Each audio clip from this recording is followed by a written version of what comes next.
সরকারকে বিব্রত করতে চায় এরকম কিছু মহল তো আছেই। তারা বিভিন্ন ইস্যুতে নিজেদের পরিচয় গোপন করে এখানে একটা ঘোলা পানিতে মাছ শিকারের ব্যবস্থা করতে চায়।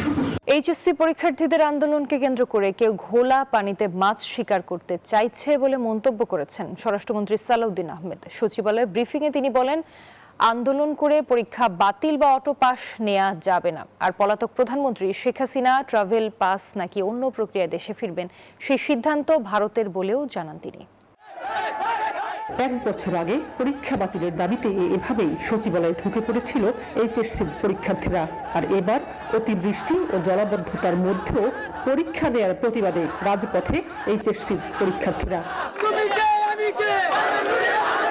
ইতোমধ্যে পুনরায় পরীক্ষা নেওয়া ও ভুল প্রশ্নে পূর্ণ নম্বর দেওয়ার ঘোষণা এবং শিক্ষামন্ত্রীর দুঃখ প্রকাশের পরেও আন্দোলন চালিয়ে যাচ্ছেন অনেক শিক্ষার্থী।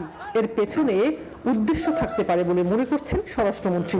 Spanish digital print tiles, ATI tiles, এক টাইলসে জীবন পার। সরকারকে বিব্রত করতে চায় এরকম কিছু মহল তো আছেই। তারা বিভিন্ন ইস্যুতে নিজেদের পরিচয় গোপন করে এখানে একটা ঘোলা পানিতে মাছ শিকারের ব্যবস্থা করতে চায়। প্রশ্নের জবাবে বলেন, ফাঁসির দণ্ডপ্রাপ্ত সাবেক প্রধানমন্ত্রী শেখ হাসিনার দেশে ফেরার ঘোষণায় উদ্বিগ্ন নয় সরকার। ট্রাভেল পাস নাকি পাসপোর্ট নিয়ে তিনি ফিরবেন তা ঠিক করবে ভারত সরকার।